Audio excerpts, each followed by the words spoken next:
disse antes, se vocês, claro, né? Esse é um raciocínio do tipo C. Então, né, claro, né, o conectivo lógico, o último que nós vamos avaliar, então é o da implicação. Ora, se é o da implicação, eu olho para essa proposição complexa, né, do modo mais exterior possível. O que eu tenho que ver aqui, se eu quero falseá-la, é que eu vou ter que tornar o lado de cá, né? Então a ideia é, se eu tenho A e implica B, eu vou ter que olhar para esse lado vai ter então que se tornar falso, e esse lado aqui vai ter que se tornar verdadeiro. Essa é a ideia principal. Tá. Se eu faço isso, vejam, né? Então eu olhei aqui, ó, o que isso significa com relação ao modus ponens? Significa que a minha proposição simples Q tem que assumir o valor F. Né?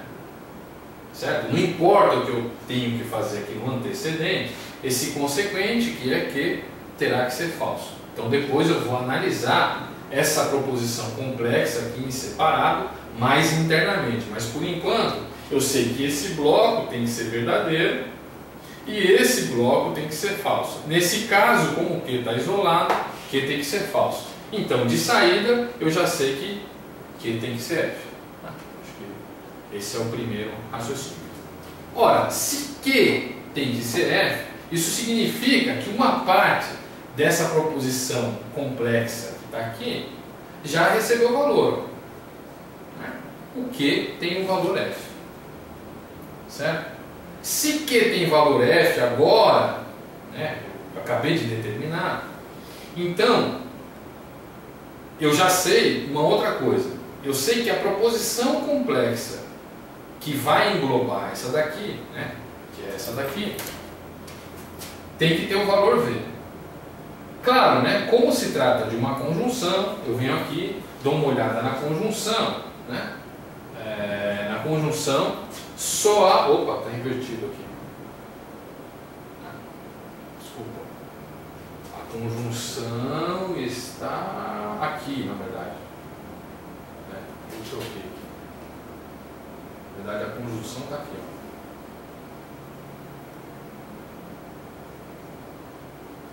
Ó. O primeiro valor V e os outros três F. Então eu dou uma olhada, né, no conectivo, conjunção, e penso o que eu preciso ter para que toda essa proposição complexa então seja verdadeira. Ora, o que eu tenho que ter?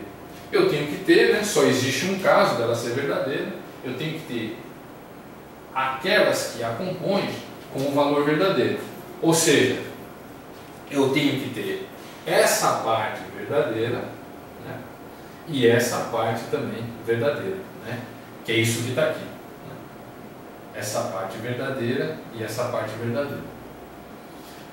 Isso significa que eu já fixei o valor de P. Então, o que eu vou ter que ter é um P igual a V. Ora, mas se eu tiver P igual a V e Q igual a F, né, pronto, todos os valores aqui estão determinados. Então eu vou ter P igual a V, vou ter Q igual a F e vou ter P igual a V. Certo? Já sei o valor de Q, que é F.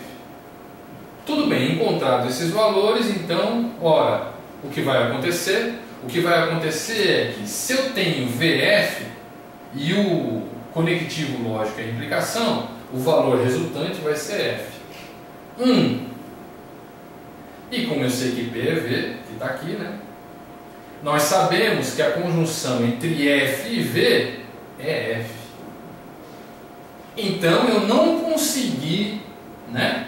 Eu não consegui tornar essa proposição complexa verdadeira, que era o que eu queria no começo. Se eu atribuo o valor F, que é o que eu preciso para falsear esse argumento, né?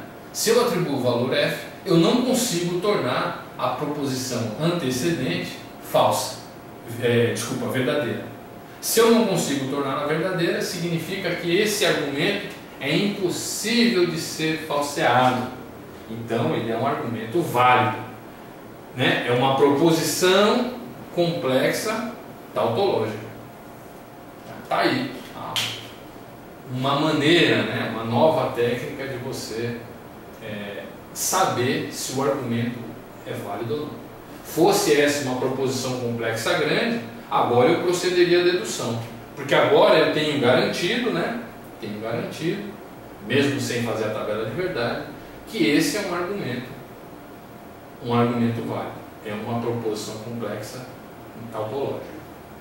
Vamos ver se acontece a mesma coisa, então, com a falácia da afirmação do consequente. Nós esperamos que não, porque o título falácia, né, aparentemente já aponta para o fato que essa proposição complexa não é uma tautologia. Ora, procedo do mesmo modo que antes, né? Eu sei que B tem que ser F e sei que A tem que ser V. Então é o que está aqui, né? F e V. Se eu sei que P é F, eu já sei então que esse valor aqui de P é F, que é o que está posto aqui.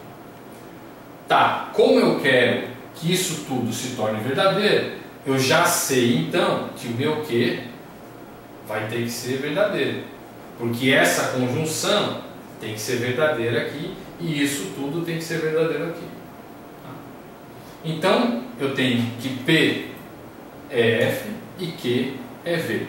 Se esses valores permitirem tornar essa proposição verdadeira, eu vou ter então uma falácia. Então vamos lá, vejamos. PF, né? P valor F e Q valor V.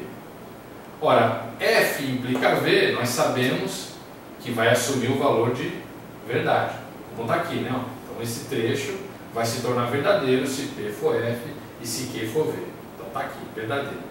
Eu sei que Q é verdadeiro, claro, esse outro lado vai estar verdadeiro. E eu sei que, para o caso da conjunção, se esse lado é verdadeiro e esse lado é verdadeiro, o resultado vai ser verdadeiro. Ora, construir então a verdade, né, do antecedente e a falsidade do consequente. Era o que eu precisava para falsear esse argumento. Né? Vejam que é uma falácia. Então, quando é que ela é uma falácia? Quando P tiver o valor F e quando Q tiver o valor V. Agora, vale a pena vocês darem uma olhada na tabela de verdade. Vejam que na tabela de verdade eu tinha encontrado justamente, né, para essa proposição complexa os valores.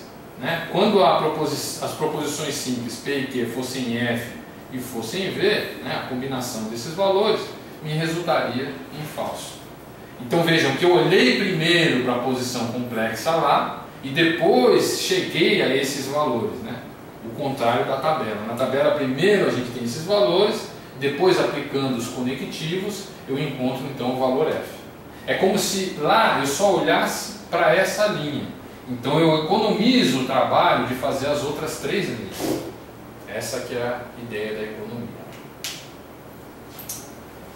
Vejamos o modus tollens, né, que é um pouquinho mais complicado por conta da negação, né, mas que no final das contas funciona do mesmo modo. Novamente, né, o que eu tenho que fazer? Trata-se, né, de uma implicação, né, de um se então, né, um antecedente, um consequente. Eu já sei que o que eu tenho que fazer, como está aqui, né, eu tenho que tornar verdadeiro o antecedente e tornar falso o consequente. Né? Se eu quero tornar falso o consequente, veja que é tudo isso aqui, né? Significa que eu já fixei o valor de não P. Não P vai ser igual a F. Ora, quando eu fixo o valor de não P, significa que eu fixei o valor de P também. Né? Se não P vale F, é claro que P vale V. Então, ó, eu fixei já agora o valor de P e fixei, de não P, né? E o valor de P também. Então eu já sei que não P vale F e por isso P vale V. Tá, o que nós queremos agora? No antecedente nós queremos a verdade, né? Se nós queremos a verdade, significa que Q vai ter que assumir o valor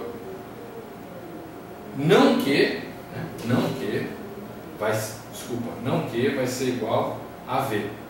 Não, porque é uma conjunção, então todo não Q vai ser igual a V. É isso, não Q todo vai ser igual a V. Deixa eu ver se eu estou cometendo algum erro aqui. Isso. Então, ó, vamos melhorar aqui. Vou começar aqui primeiro. Então, ó, não Q, todo não Q vai ser igual a V. E claro, né, Q, só Q assumiria o valor F. Então. Isso significa que eu fixei o valor de Q. Então, o valor de Q seria, se não Q é V, o valor de Q seria F. Tá certo? Então tá. Se eu tiver V e F, veja só o que acontece. Fixei os valores, né? Não Q tem que ser V. Isso resulta que Q tem que ser F. Ora, quando eu fixo o valor de Q, por consequência eu fixo então o valor dessa proposição complexa aqui. E eu vou ter então V e F. Ora, mas é justamente esse o problema. Quando eu tenho V e F aqui, ora, o que vai acontecer aqui? O valor resultante aqui vai ser justamente, quando eu tiver V e F aqui, o valor resultante vai ser F. Ora, F com V aqui vai ser igual a F. E aí, claro, eu já sei, né? Se eu fixo o valor, fixei o valor de não P e fixei o valor de não Q, eu já posso dizer quando é que essa proposição, então, que essa proposição vai ser sempre verdadeira. Porque eu não consigo tornar esse valor, o valor verdadeiro. Né? Sempre que eu fixo não P, né, eu vou ter que fixar não Q, e ao fixar não P e não Q, o que vai acontecer é que o antecedente vai ser sempre falso. Se o antecedente é falso, nós sabemos, né, pela implicação, né, pelos valores do conectivo implicação, que essa proposição resultante vai ser sempre verdadeira. Então ela vai ser impossível de ser falseada. Ora, e interessa dizer os valores, né? Em que casos? Nos casos que P foi igual a V e no caso em que Q foi igual a F. A gente viu isso, né? Na verdade, nesse caso nem a gente não precisa olhar para a tabela porque não há como falsear. Então nem importa, na verdade, esses valores aqui. Nem importa. Isso aqui foi só uma tentativa de falsear que não teve sucesso. Né?